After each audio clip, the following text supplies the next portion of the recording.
Coming up live at 7, we're following 2 breaking stories tonight. A man killed after opening fire on police barracks and a former professor arrested on bribery charges. What we know. Plus, we have the answer you've all been waiting for. The winner of Mr. Siena coming up soon. Plus, Ryan Hall caught fire. Here's what we know. And the tariffs placed by President Trump are in full effect. Here's how it affects you. And many events are happening to help serve the Siena community. We'll take you outside with the Siena men's soccer. And looking to move your body for a good cause, how you can register. And are you interested in behind-the-scenes action of Siena athletics? We sit down with the man in charge. SCTV Live at 7 begins right now.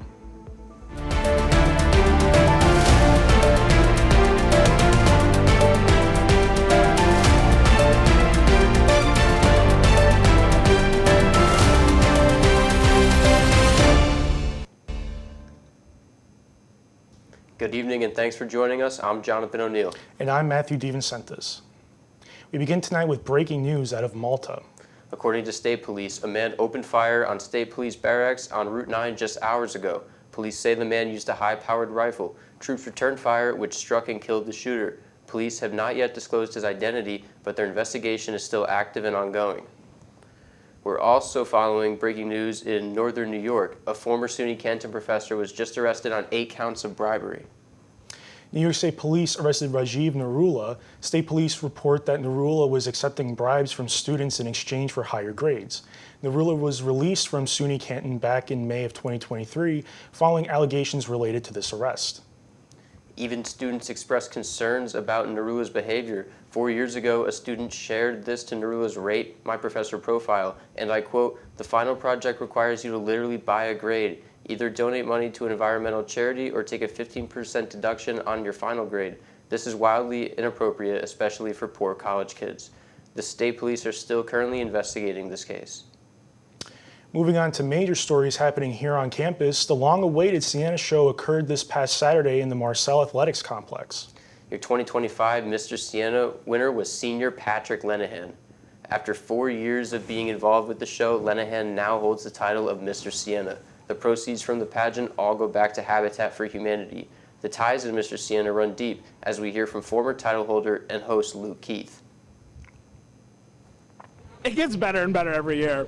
When I first came here, it was awesome. I mean, we had the COVID show, but every year, like the year before I started it, it was great. I was like, I have to be in that. My year was phenomenal, and then this year blew us out of the park.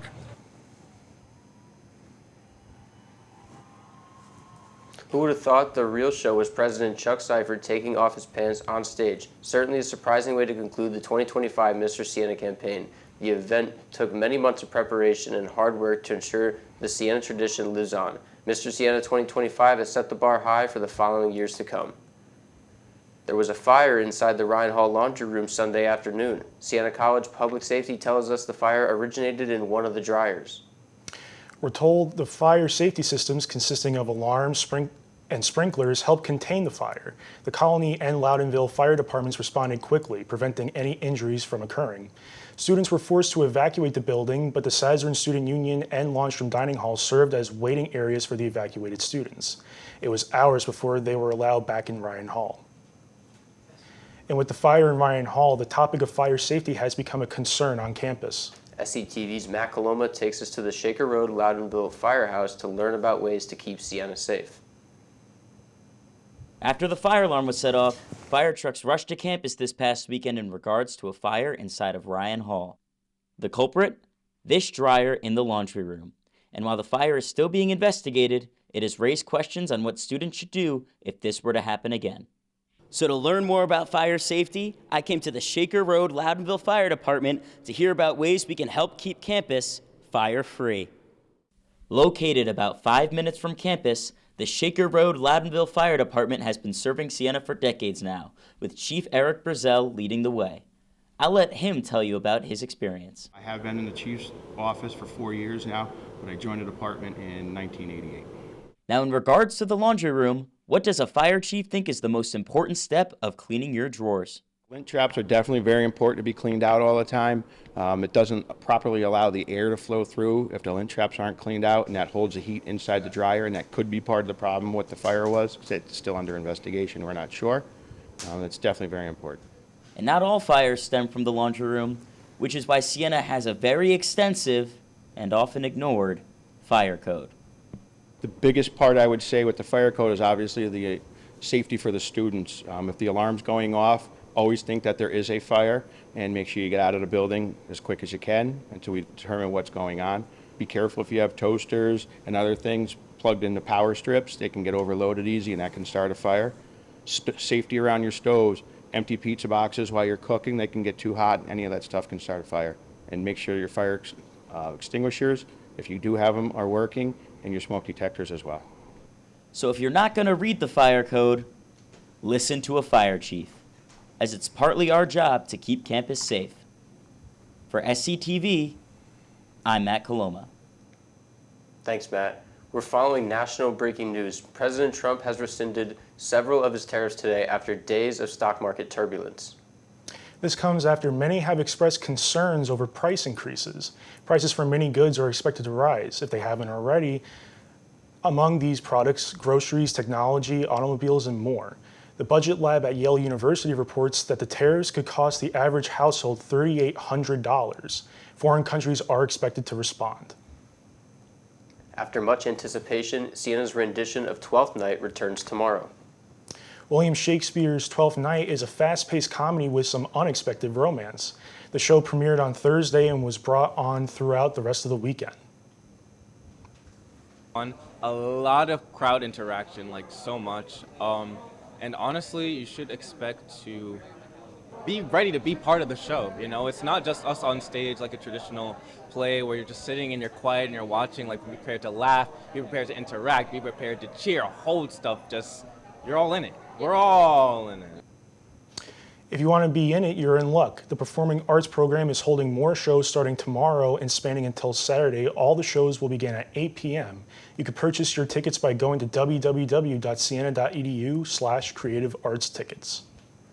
Siena held its Siena Serves event. Siena Serves is a campus-wide service event. Saturday morning, there were several on-campus and off-campus service opportunities for students to take part in. Transportation was provided to those heading off campus. Students took the time to clean up campus and show their appreciation to the community. For those of you that missed out this weekend, Siena Serves will be returning in the fall, so keep an eye out. Siena recently held its Unity Week. This year's theme was Cultural Appreciation. Saints were encouraged to celebrate their unique talents, perspectives, and cultures. Students also had the chance to participate in a passport contest with prizes for the winners. This all led to the main event. Siena unveiled a Haudenosaunee flag, a symbol of unity and peace, which now hangs in the SSU. Along with this, there was also a land acknowledgement for several indigenous groups. The American Sign Language Club held a movie night. Over the weekend, the club decided on the movie Coda, a 2021 coming-of-age comedy drama film. The event also featured free refreshments such as mac and cheese bites, boneless buffalo wings, and soda. All students were welcome to attend. As the future of the ASL programs on campus hang in the balance, events like this are more important than ever for those students in need of some comfort. Siena College is hosting an Out of the Darkness walk this Friday at noon in the Nigro Plaza. The Student Life Office is working with the American Foundation for Suicide Prevention. The walk is designed to encourage young adults to fight to prevent suicide. The AFSP is looking to raise $10,000 for the cause. You can sign up for the walk or donate to this cause by visiting afsp.org/Siena. The Asian Student Association hosted their Squid Game Season 2 event last night in the SSU.